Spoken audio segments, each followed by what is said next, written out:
Hey guys, good morning. এখন বাজে 7:19 আর আমি অনেকক্ষণ আগে উঠেছি, প্রায় 6টার সময় উঠেছি। ওই যে আমার ভাই, তো আমার ভিডিও শ্যুট হয়ে গেছে, আমি ভিডিও এডিটও করিনি আর ইন্ট্রো দিইনি। ইন্ট্রো আজকে দিচ্ছি আর আজকের মধ্যে হয়তো ব্লগ পোস্ট হয়ে যাবে, নাহলে কালকে সকালে। আর কালকে ঝড় বৃষ্টি হয়েছিল, ঝড় বৃষ্টি বলা ভুল, বৃষ্টিই হয়েছিল। তার জন্য ওই যে আমাদের নারকেল গাছ, ওই যে পাতা ছিঁড়ে পড়েছে ওইটুকু বৃষ্টিতেই। আর এই যে ছাদের অবস্থা দেখতে পাচ্ছ, পুরো কাঠ টাট সব ভিজে গেছে, কাঠ রোদ্রে দিয়েছিল আর সব ভিজে গেছে এই বৃষ্টির জন্যই। আর এখানে আমার ভাই দাঁত ব্রাশ করছে, আমিও করব। তো আগে ইন্ট্রোটা দিয়ে নিলাম, তো চলো দেখতে থাকো, আশা করি ভালো লাগবে আজকের ব্লগটা। এটা রাত 2টোর সময়ের ভিডিও, তখন অনেকটাই রাত বলা যায়। আর এখানে আমাদের কারেন্টের এই প্রবলেমটা হয়েছিল, কারেন্টের তার ছিঁড়ে জলের মধ্যে পড়ে গেছিলো। আর এরকম ভয়াবহ কাণ্ড। রাত 2টোর সময় প্রায় সবাই জাগ্ন ছিল, আমরাও জাগ্ন ছিলাম। তো ওই দিন আরও বেশি গরম পড়েছিল, তো সেই জন্য আমাদের কারোরই ঘুম হয়নি। আর 3টের সময় কারেন্টের লোক এসেছিল, তো 10টার মধ্যে কারেন্ট চলে এসেছিলো, তো কোনো প্রবলেম হয়নি। কিন্তু ওই রাতে ওই গরমটায় আর ঘুম হয়নি যা। তো চলো। আর তার নিচে পড়ে গেছে, ওয়ালের উপরে রয়েছে। বন্ধ করে দাও। এখানে আমার মা বাবা ফুচকা বানাচ্ছিল আর আমার ভাই এখানে আর কি করবে, নষ্ট করছিল জিনিসপত্র। তো এইখানে আমি রান্না করছিলাম, আজকে রান্নার দায়িত্ব পড়েছিল আমার ঘাড়ে।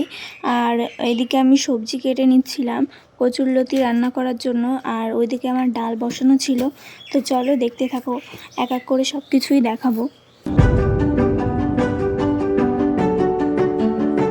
তো এখানে আমি আবার আদা কাটছিলাম, কচুরলতির মশলার জন্য আদাটা কাটছিলাম আর রসুন কাটছিলাম। তো চলো দেখতে থাকো পরপর।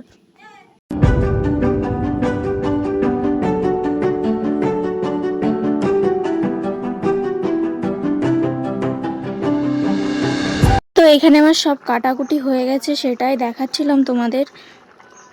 তো আমার এখানে ডালটা হয়ে গেছে প্রায়, আমি এটা সোমবড়া দেওয়ার জন্য নামিয়ে রেখেছি, এবার সোমবড়া দেবো এটাকে। এখানে ডালের সাথে হবে বেগুন ভাজা, সেই জন্য বেগুন কেটে নুন হলুদ মাখিয়ে রেখেছি, এটাকে আবার ভাজবো। তো এখানে আলু ভাজা, কচুরলতি ভাজা, চিংড়ি মাছ ভাজা হয়ে গেছিলো, তো আমি এইগুলোকে নামিয়ে রেখেছিলাম। আর কড়াইতে ছিল হচ্ছে পেঁয়াজ ভাজা মশলা কষানোর জন্য, আর ওইদিকে মশলাটাও আমি বেটে রেখেছি মিক্সার মেশিনে। আর চলো এটা দিয়েই রান্না হবে। আর এটা আমার তরকারির ফাইনাল লুক, রান্না হয়ে গেছে। আর এরপরে হচ্ছে আমরা একটু গেছিলাম মাঝের গ্রামে, আমার দাদা এসেছিলো, ওর সাথে একটু দেখা করার ছিল, সেই জন্য গেছিলাম। আরও একটা কাজ ছিল। আর বনগাঁয় যেতে না যেতেই এইখানে বৃষ্টি শুরু হয়ে গেছে, অঝোরে বৃষ্টি। এখনও কম আছে বৃষ্টিটা, এরপরে অঝোরে বৃষ্টি নেমেছে, পুরো সাদা সাদা হয়ে গেছে চারিদিক। এটা হচ্ছে মাঝেরগ্রাম স্টেশনে আমরা নেমেছি, তখন থেকে তো প্রচুর বৃষ্টি, আমরা তো বাড়ি অবধি যেতেই পারছিলাম না, প্রায় 30 মিনিট পরে বাড়ি গেছি। আর এটা হচ্ছে পরের দিন, আমরা একটু বনগাঁয় যাচ্ছিলাম পার্লারে। তো আমার বৌদির চুল স্ট্রেট করার ছিল, আর আমি আর আমার দিদি করেছিলাম স্পা আর হেয়ার কাট। তো এখানে দেখাচ্ছিলাম পার্লারটা কেমন।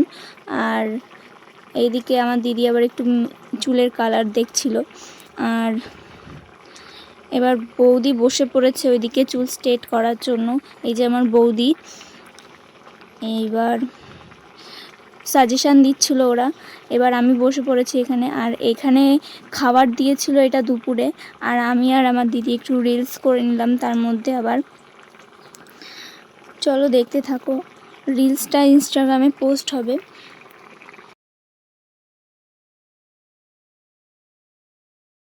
এখানে একজন বয়ফ্রেন্ড তার গার্লফ্রেন্ডকে চুল স্ট্রেট করতে নিয়ে এসেছিলো, আর এখানে দাঁড়িয়ে শুধু ভিডিও করে দিচ্ছিলো তাকে।